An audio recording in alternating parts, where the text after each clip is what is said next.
What's up, ladies and gents? I'm your host, CenterStrain01. Welcome back to more Metal Gear Solid Peace Walker. Thank you so much for all the love and support so far on the walkthrough. Again, we are so close to Metal Gear Solid 5 being released if you're watching this now, so I do appreciate all the love and support that you guys do for the channel. Again, don't forget to follow me on Twitch if you want to see all the latest updates for everything that I've got planned on now and in the future. So without further ado, it is time to travel to Cloud Forest. Snake, Peace Walker is the heart of the enemy's project. To prevent its completion, you'll need to either shut down or destroy the artificial intelligence that functions as its brain. According to Huey, that AI is now undergoing final calibrations in Strangelove's lab. It's inside a tropical cloud forest. Slip in and terminate that AI before they ship it out. We've also confirmed that some of the enemies specialize in ambushes. Amanda's crew calls them scouts. They'll blend themselves in with the terrain and the vegetation. Then, when they see you, they'll swoop in. They fight pretty much like commandos, and will use clearing techniques to flush you out. In addition to wielding normal weapons, the scouts also carry wires. Sounds like these guys know their CQC. Could be. We've been getting reports of CQC attacks being blocked by wires. Stay alert. Are there any large-scale ruins in Costa Rica, Paz? There is a place east of Cartago called Guajabu. They have ruins there, but they're not especially big. Not the place I'm thinking of. Any others? Well, if you go a little way across the border into Nicaragua, there's a place called La Fortaleza de la Inmaculada Concepción. That is the only famous one. Then what were those ruins I saw from up on Irasu?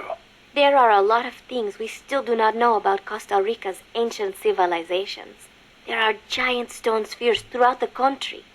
What they were used for is still a mystery. The cloud forests cover the central mountainous region of the country. They are perpetually shrouded in fog. You get wet just standing there. It is as if the entire forest is inside a cloud. Must make for poor visibility. It does, but beauty too. It is like being lost in some mystical green labyrinth. I'd rather not get lost, if that's okay. The forests are also home to lots of rare animals, especially bright-colored frogs. They like the humidity. You know that butterfly painted on Peace Walker? Any idea what that is? It is a morpho, a Pallades morpho, if I'm not mistaken. A lady's morpho. Uh-huh. It is the most common type of morpho in Costa Rica. Huh. It has these gorgeous metallic blue wings that shimmer in the light. You can see them even from a distance. You mean they reflect light? Correct. It is called structural color. Morpho scales have tiny bumps on them that interfere with the light and make them look blue. The space between the bumps corresponds to the wavelength of the blue light. Let me see if I get this. So if you could change the spacing, you'd end up seeing a different color. That is the principle. I heard somewhere it is being researched as a way to color cloth without dye. Think of the camouflage you could make with that. Is that all you can think of? Hey, it's important. What I don't get is why they'd put a butterfly on Peace Walker. Maybe because it looks pretty. I hope that's all it is. This area is a tropical cloud forest, continually covered in a thick mist. It is quite a mystical place. Selva de la Leche. Forest of milk. I can barely see in front of me. There you go again. The forest is basically sitting in a cloud, so of course it's going to be hard to see. But you know, the cloud forest is the only place many exotic creatures can live. Well, if they're not edible, I'm not interested. Snake, I'll have you know people travel from all around the world to witness Costa Rica's unique fauna. Snake, watch out for the frogs. Why? They bite? Relax. No frog's ever eaten a snake. Although, I've feasted on a few frog's legs myself. But they are dangerous. They are poisonous. Poisonous? Poison dart frogs live up to their name, I assure you. Their poison is so strong, the Indígena use them to make poison-tipped arrows. Some secrete poison through their skin. Even touching them can be dangerous. So don't go petting them or anything. So, I can't eat one? I am warning you. From here on in, you'll be in a cloud forest. The ground is covered in vegetation. You'll have plenty of hiding places, but so will the enemy. I'll keep an eye out for scouts. Trying to force your way through would be suicide. Know the enemy's location before making any moves. Too bad you don't have some sort of radar. I could try night vision. Once you know where an enemy is, decide how you want to handle him. You could get into his blind spots. Or drop him from a distance before he even has a clue someone's around. An eye for an eye, right? Chico, you know much about cloud forests? Not that much. All I know is there's a world of difference between a rainy rainforest and a foggy cloud forest. But they have some things in common. But like for instance, you gotta watch out for poison dart frogs. Both rain and cloud forests have high humidity, so they're perfect environments for frogs and other amphibians. I mean, it's not like just touching a strawberry poison dart frog or a dying dart frog is going to kill you, but don't eat them, no matter how hungry you get. I can get all the rations I need from Mother Base. No jungle food for me this time. Seriously? You're not disappointed you don't get to eat wild animals? What do you think I am? Just kidding. In Colombia, though, there's a frog, the golden dart frog, that's lethal to the touch. How do you know all this? Come on.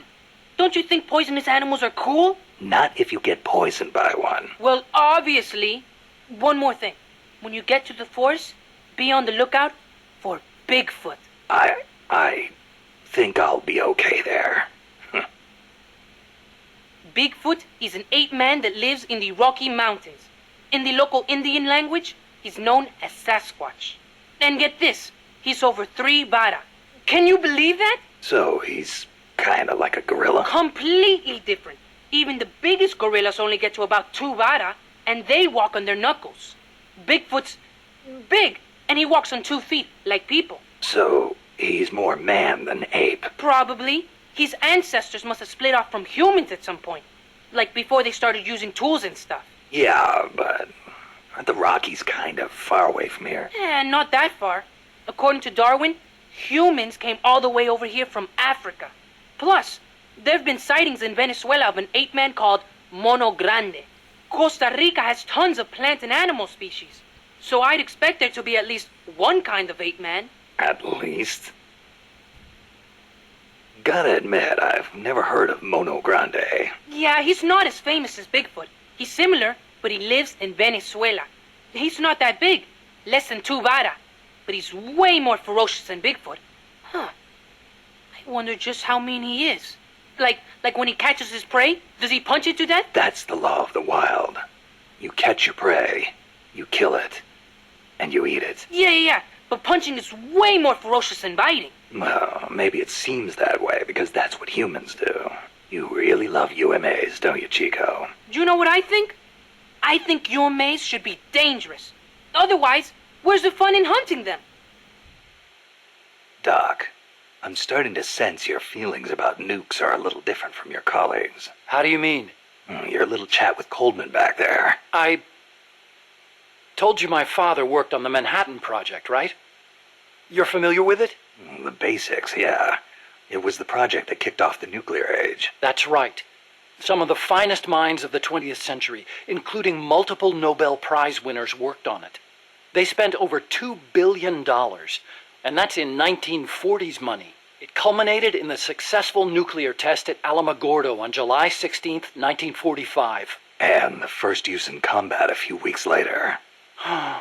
Doc? I can't walk. What? My spine isn't shaped like everybody else's. I can't move my lower body, so I've never taken a single step, not since I was born. What's that got to do with your dad being in the Manhattan Project? As a result of his research, my father was exposed to high doses of radiation. It can't be a coincidence that my chromosomes are messed up. That's why I didn't want for these nukes to be another sword of Damocles. I wanted to give them a real purpose, to be a deterrent against war. Doc. And Coldman, we have to stop him, whatever it takes. August 6th, 1945, Hiroshima. August 9, Nagasaki. The atom bomb attacks on Japan. My father was married to his work. I don't have a single memory of going places or doing stuff with him on weekends. But even as a kid, I knew on some level that it was for his family. I respected him. My mother used to tell me all the time, "Your father is a brilliant scientist. He saved countless American boys from death. You should be proud of him." Yeah. You could say the war ended because of those bombs. When I was in the 5th grade, a Japanese student transferred to our class. She showed me photos of Hiroshima after the bomb. I couldn't believe my eyes. A city of over 350,000 people reduced to a scorch mark on the ground by a single atomic bomb. Houses blown off their foundations, burned to ashes. The only things left standing were the skeletons of steel-framed buildings. And it wasn't just the buildings. Blackened corpses on the side of the road. Survivors covered head to toe in severe burns. Within a few months, over 70,000 had died in Nagasaki, twice that in Hiroshima. For years after that, I couldn't talk to my father. Couldn't even stand to look at his face. I know how you feel, Doc. But your father's your father. If he hadn't worked on that project, my body wouldn't be like this. I could be researching something else. I could have lived a normal life. It wasn't so long ago the world stood on the brink of nuclear war. Just over on the other side of the Caribbean. I was 17 at the time. I'd skipped a few grades and was a sophomore at MIT. I remember feeling kind of apathetic about the news that came in every day. It seemed clear to me that as long as they had a grasp of the concept of nuclear deterrence, there was nothing to fear. Either that, or they were fanning that fear on purpose. As a way to secure a bigger defense budget? Huh. I can see that. But if that was their plan, it kind of backfired. Because it ushered in the era of détente between East and West. Coldman's really gonna do it this time. Once the nuclear genie is out of the bottle, the yoke of deterrence is going to be meaningless. People will die. Cities will burn. We have to stop him now before it's too late to turn back. So you've been doing nuclear research your whole life? No, not really. At first, I wanted to be an aerospace engineer. For me, the Sputnik launch was a good shock, not a bad one. I thought the age when science was used for war was over, and that a glorious age of space exploration was dawning. The year I skipped ahead and got into MIT, Gagarin went into orbit, which made me more excited than ever. Of course, even back then, I knew the space race was just another facet of the Cold War. Moscow had a leg up on us, and we were desperate to catch up. I know. But for me, it was a happy time. I joined NASA, got to do the kind of research I loved. Our nation's prestige hinged on our work. They gave us whatever resources we asked for. I knew you could turn a rocket into an ICBM by fitting it with a nuclear warhead, but that didn't bother me so much. It didn't last long, though. The space and nuclear arms races took up enormous sums of money. America beat Russia to the moon, but that's where it ended. Then came détente. Exactly. NASA's budget was slashed as a result. My father being a nuclear expert and all, they put me to work on a more obvious deterrent. Missiles. At NASA, I'd been researching a locomotion system for lunar exploration. Tires aren't suited to driving around on the moon, you know. And that's how I caught Coldman's eye.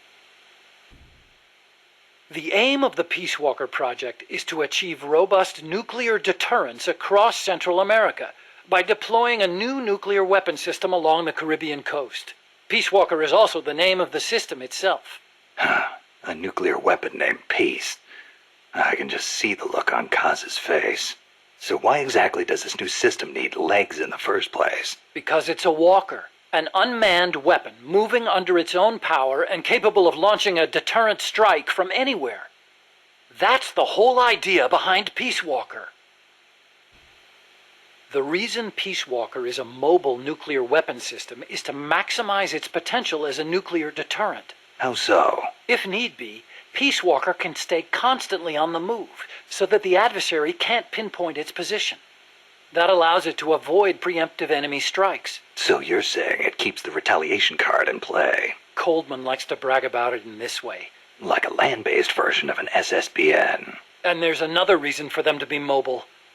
Peace Walker also has a self-destruct function.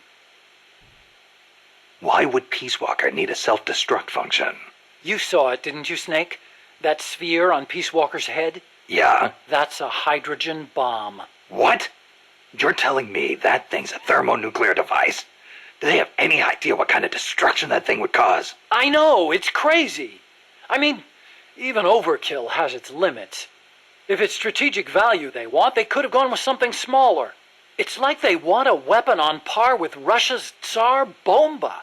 This arms race is running way out of control. It's an evolutionary dead end. A saber-toothed tiger. You can't load a warhead that big on a missile, of course. And no strategic bomber could carry it. That's where Peace Walker comes in. So, it waltzes into enemy territory carrying a hydrogen bomb and blows itself up. Christ. The biggest nuclear warhead ever actually detonated was the Soviet RDS-220, nicknamed Tsar Bomba. It had an estimated yield of 57 megatons, 10 times as much power as all the explosives used throughout World War II. The test took place on October 30, 1961, above Novaya Zemlya. The explosion is believed to have created a fireball over 2 miles in diameter. Can you believe that? Like a miniature sun. The explosion was seen as far off as Finland, 600 miles away, and some people even reported windows shattering. The shock wave traveled 3 times around the Earth. 3 times?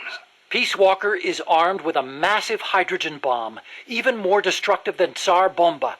It can sneak into enemy territory, lie low, and in the event of an enemy nuclear strike, detonate itself in retaliation. And the locomotion system that lets it do that? My research. Snake, those legs were supposed to make my dream come true. Now they're about to jump the fence of nuclear deterrence. You have to stop them. I'll apply all my energy into developing weapons and equipment to help you do it. Sounds like a deal. What made you put an AI into Peace Walker? Well, for one thing, because it can't be manned. Peace Walker's designed to enter enemy territory and blow itself up, if necessary. You can't put a person inside a weapon that could blow at any time, can you? So we equipped it with an AI instead. That's strangely humane of you. And besides, Peace Walker was designed as a bipedal weapon system. You can't imagine how hard it shakes when it walks. It'd turn a man into mush. Plus, when launching a nuclear missile, it has to perform ballistic calculations in real time. See? Because it's always moving. Hold on. If that's all it does, then a high-performance computer ought to do the job. It doesn't need intelligence. That's a very good point, Snake. Which brings me to the real reason. Peace Walker needs AI to make decisions regarding nuclear retaliation. It's what ensures perfectly mutual assured destruction. I've heard all this before. You want a war between machines? We'd never actually launched the first nuke, of course. It's strictly a counterattack system. Only a politician could make such an illogical decision as starting a nuclear war. Conversely, if an adversary launches a nuke at us, the AI will not fail to retaliate. Therefore, the adversary can't launch. The AI guarantees it. Even so, launching nukes without authorization? Boomer captains have the authority to launch if land communications are cut off. It's the same principle. Not even the captain of a boomer can make that decision alone. The way I heard it, that's the only situation where insubordination is allowed. Only because humans are imperfect. That's Coldman's line of thinking. You're saying that machines don't make mistakes? That's a myth. Worse than that, it's blind faith. We wouldn't put our fate, into the hands of any ordinary machine. That's what the AI is for. The decision to launch a retaliatory strike requires high-level judgment. You have to take into account not only the state of the war, but the entire world. And sometimes, you need to make a guess based on incomplete information. Huh. You think an AI can do all that? Yeah. At least, Dr. Strangelove does.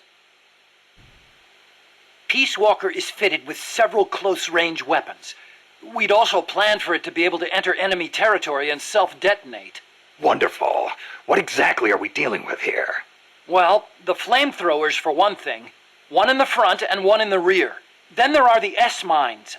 They're like cluster bombs. It scatters them from its leg hatches.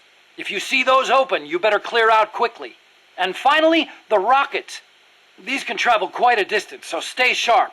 On the other hand, it can't fire them from too close. But then again, there are those flamethrowers. It can also use its legs as weapons against any infantry on the ground. Ouch! But remember, Peace Walker technically isn't complete. With just the reptile pod, it can only perform relatively simple maneuvers. They've got certain quirks, too. What's more, look carefully, and you should be able to predict which attack is coming next. Okay, but why does Peace Walker need to walk on 2 legs? I think treads would be good enough. You'd be wrong. As you know, the terrain in Central America is rugged and complex, especially along the Caribbean coast of Costa Rica.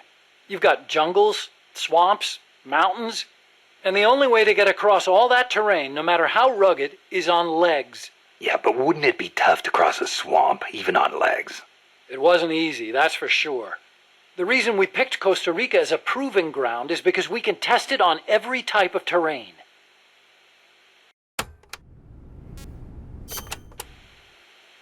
This Peace Walker project the CIA's talking about. You believed in it, huh? Yeah, I believed. Actually, maybe I just wanted to believe. What do you mean? Here's how Coldman explained it. Peace Walker's a weapon for peace. One to ensure true nuclear deterrence. It'd be the anchor to bring stability to Central America. He told me, the nuclear weapon system you've built will never be used. It will forever stand vigil as an icon of peace. And to achieve that, he needed my bipedal locomotion technology. To be honest, I was flattered. Flattered? Wouldn't you be? My colleagues in the scientific community have never taken me seriously. They told me bipedal locomotion was a pipe dream, that it'd never amount to anything. It was the first time anybody recognized my work. How could I not be happy? And besides, it was my chance to surpass my father. To create nukes for peace. Or so I thought anyway. But Coldman's really going through with it. Yeah. Makes perfect sense, really. No one would give the project any notice unless they could prove that an unmanned system is capable of launching a nuke. Why is Coldman going to launch a nuke? If all he wants to do is prove the AI retaliation system works, he doesn't need to put a live warhead on it. I agree. He could demonstrate the system by launching the missile alone, without a warhead. I asked him the same thing at first. He said there was no point in using a dummy missile. That it'd take an actual nuclear launch to deter potential enemies. Launching the real deal gives him a leg up in negotiations with Langley. That's what he's really after.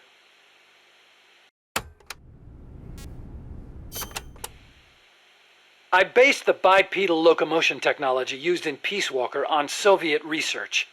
Actually, I'll be honest with you. I stole most of the basic ideas behind it. Soviet? Bipedal? You mean Granin? You know him? Yeah. I met him at his lab in Russia. He helped me out a little bit. You met him? What were you... He was head of the Granin Design Bureau, creator of countless Soviet weapons. I'd hit a wall in my research at the time. Granin's ideas solved nearly all my problems. There's nothing unusual about using somebody else's work to further your own research, is there? As long as you cite it, yeah. But I wasn't in a position to do that. His research was classified at the highest level. Soviet research, no less. So, you used it without telling anybody? I wanted to show up my colleagues for once. The ones who never took me seriously. But you reap what you sow. Coldman seized on that vulnerability. Told me if I quit the project, he'd expose my larceny. He had you by the balls, Doc. How'd you get your hands on Granin's research? That was also Coldman. He used his agency contacts to get a hold of it. Giving you stolen information, then using it to blackmail you. Damn. I knew it was Granin's work the minute I saw it. See, I'd been corresponding with him for a while. Corresponding? Letters. Between scientists doing the same kind of research. He always complained that nobody understood his ideas on bipedal locomotion. Ah, so you're the American friend he was talking about. Obviously, he didn't write a word about the technology in his letters. Except for one time. If by chance anything should happen to me, I entrust my research to you. Better that than handing it over to these ignorant so-called scientists. Sounds like him, all right. Then one day, his papers actually came. It wasn't hard for me to imagine what had happened to him. I felt it was my duty to carry on his work after him. And also... What? I thought maybe combining his technology with mine could be a way to bring East and West together, like the docking of Apollo and Soyuz. It'll never make the history books, and it's still not a reason to plagiarize. You're right. You're absolutely right. I never had the courage to tell the truth, that's all. I always looked for excuses to cover it up. Until now. Huh? You told me everything. You're no longer a coward. Metal Gear. Huh? What about it? You mumbled that when I first explained about Peace Walker. I'm curious what it meant. Exactly what it says. Metal Gear. Granin coined the term. Granin did? He thought of his technology as the metal gear that meshes infantry with artillery. I like the sound of that. Metal Gear. It's got a nice ring to it. Better than an outright lie like Peace Walker, anyway. Those papers the CIA gave you, was there any data on the Shagohod in there? Shagohod? A nuclear tank that launches IRBMs. It competed against Granin's system for approval. Oh, the thing with the rockets. Designed by a guy named Sokolov, right? What's so funny? No, I was just remembering some of the commentary Granin added to the Shagohod papers. You should have seen the way he badmouthed it. It was too conservative, too ugly. I can imagine. He was so angry when he wrote that, he smeared up the ink. And you know how shoddy the paper is over there to begin with. I'll bet. That's Granin, all right. Imagine accelerating the launcher itself to 300 miles an hour to extend the range of an IRBM. As stupid as it sounds, it's a hell of a concept. Who but the Soviets would think of using a tank as the first stage of a rocket? I actually took a cue from the Shagohod when I developed the Pupa. That hovercraft thing? You stole that one, too? Give me a little credit. I only borrowed the concept. The technology is original. As it turned out, hover technology wasn't enough to handle all the terrain in Central America. It relied too much on brute force. But the Shagohod was a major threat. That thing could corner like you wouldn't believe. Built pretty tough, too. You sure know a lot about it. Yeah, it almost did me in. I couldn't forget it if I tried. Did you in? So you were the one who took it down. Wow! You really are amazing. I didn't do it alone. No, seriously, thank you. We might not be here today if they'd begun mass-producing that thing. Then again, they're hard at work now miniaturizing nuclear warheads. Pretty soon they won't even need an accelerated launcher like the Shagohod. Great. That means they're that much closer to being able to launch from anywhere in the world. Chico called Peace Walker the Basilisco. Basilisco? Oh, right, Spanish. That's funny. I once used the codename Basilisk for the Peace Walker platform myself. What for? The class of lizards called basilisks can walk atop any type of terrain. In a pinch, they can even stand up on two legs and run across water. Perfect name for a system that can walk anywhere in Central America, right? Plus, there are the legends. What legends? The basilisks of legend were highly venomous creatures. There's a story told by the ancient Romans. A knight slew a basilisk by piercing it with his spear. The creature's poison seeped up the spear and killed both horse and rider. Remind you of anything, Snake? Nuclear deterrence. Bingo. Kill it, and you die along with it. Your hands are bound. I wanted Peace Walker to be like that. You should know that people aren't that rational. Sometimes people do things that don't make sense, even when they know they're going to die. Or maybe it's because of that. Maybe you're right. But that's exactly what I don't understand. So this Dr. Strangelove was at NASA? Yeah. Well, actually, Strangelove left for DARPA not long after I joined. And then the two of you ended up back together doing research at Costa Rica. Not exactly together. We coordinated on a few things, but the research projects themselves were separate from each other. We had it worked out so that Dr. Strangelove handled the mammal pod, Peace Walker's cerebrum, while I did the rest. That letter. Something to do with your research? Huh? No, it's yeah, it's a report. Research findings. Research findings? Anything in there we could use against Peace Walker? Nothing. Nothing at all. Just don't read it, okay? Promise me you won't? Alright, ladies and gentlemen, and finally, after a good, 24 minutes, I don't know how long that was, but that is some great information, and like I said, this was a PSP game, so this was all about the backstory, the tapes and stuff, so I know that was very long, so hopefully you actually kind of made your way through it. If not, it's okay. Definitely try to get as much of the story as you can, because it's such an amazing story. There's always, in every episode, there's going to be some gameplay, so don't worry about that, but that was definitely a lot of exposition into the backstory of Metal Gear, Peace Walker, and just some awesome characters. You know, this is Otacon's father, so getting to know him a little bit is something that I'm really glad that I get to experience in this game. So without further ado, we're going to go ahead and go into our mission prep. We are Snake. Probably want to be something with, we're going to be in the jungle again, so we're going to go T-Stripe. Survival. Now, depending on if there's any cutscenes at the end of this or whatever, I'm not really sure if the cutscene uniform will change. As far as weapons go, as you can see, we've got some different things on right now, so we're going to go take away these. These are from the last battle we did. So let's go with our trusty Mark 22. That's the only weapon that we actually need. We don't need this, we don't need that. And we're going to use our Fulton, of course. And we're going to use some cologne. Fragrance body spray. Ribbed for her pleasure. Alright, so, no, we're not using cologne. I was just kidding.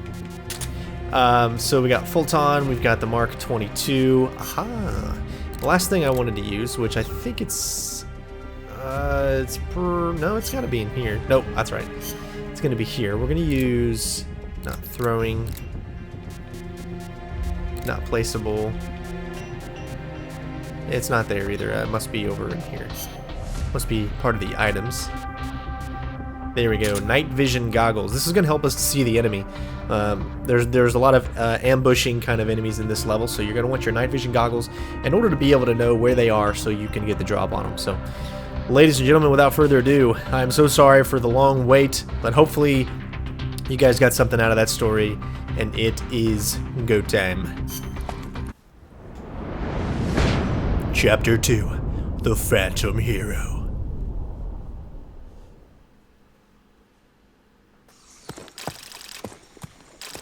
Snake, how's the mule treating you?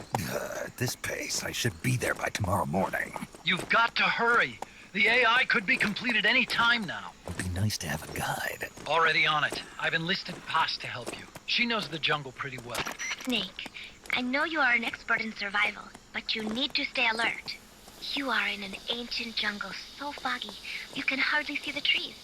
It is home to 2,500 species of plants, including 400 types of orchids. There are also 500 species of butterflies, and over 400 species of wild birds. The bedrock is solid enough that Mayan ruins have miraculously survived centuries of earthquakes. An AI lab in a Mayan ruin. Who'd have thought, hey, Huey? My sentiments exactly. That doesn't mean security's any less tight, though. You still have the ID card I gave you, don't you? Got it right here. That'll get you through the gate, no problem. After that, you're on your own. As long as the AI remains unassembled, Coldman's plan's on ice. What about security inside the lab? Well, it shouldn't be a problem for you. Strangelove demanded that the security presence inside the lab be kept to a minimum. It's not all good news, Snake. Coldman knows we're here. He's raised security in the area surrounding the lab. You'll be seeing a lot of that Chrysalis UAV, and a bunch of patrol choppers too. There may be scouts in the jungle lying in ambush. As you approach the lab, be extra vigilant. I'll be careful.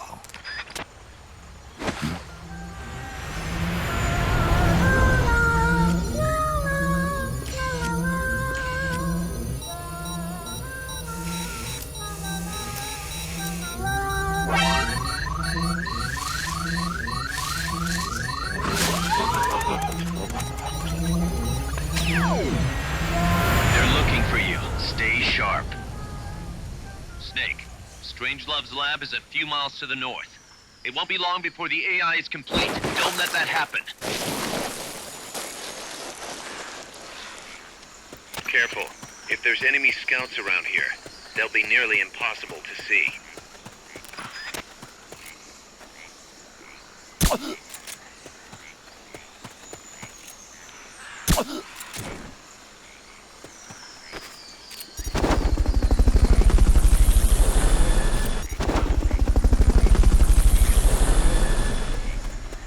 Fulton recovery subject confirmed onboard helicopter.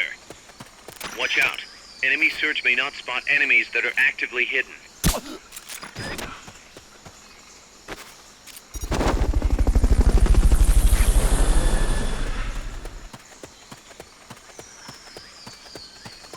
Fulton recovery hel-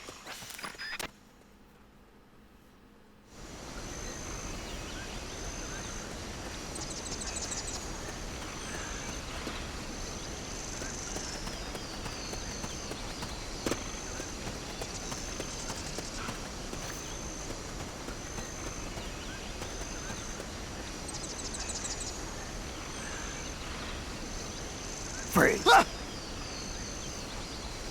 Somebody there?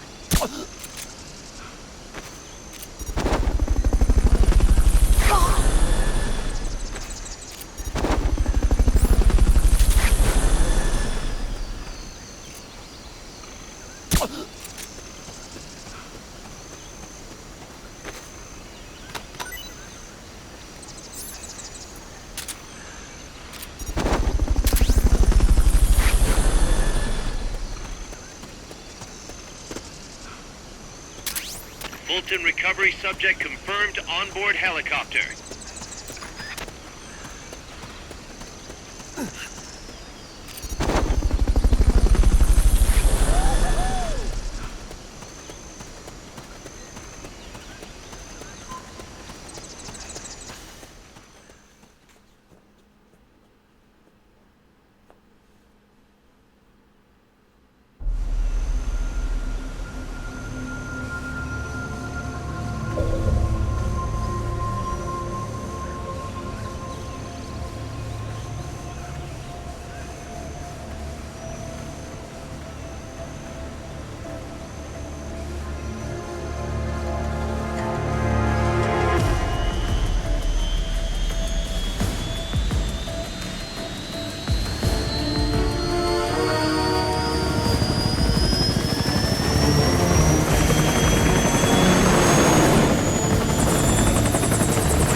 To be continued in the next mission.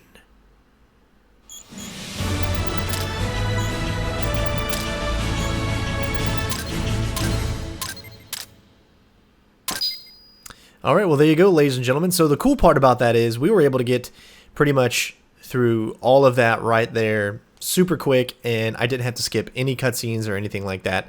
So happy that they had the beginning cutscene that took place before the mission started, that it didn't actually count against your time, and in the, of course, the cutscene in the end there wasn't that long as well. The only reason that I didn't talk is because I thought that cutscene in the beginning was going to negate getting the S rank, so I just wanted to get through the mission as quickly as possible. That was the first time I went through the mission, and it just so happened to be that we still got the S rank, and so I'll go ahead and keep it.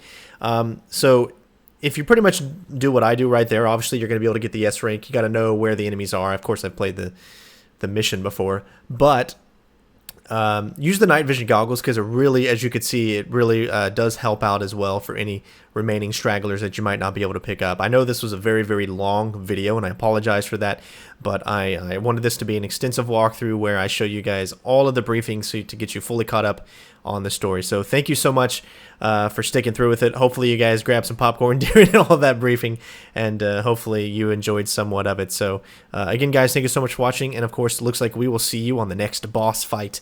Can't wait to play that one. Peace out, bitches!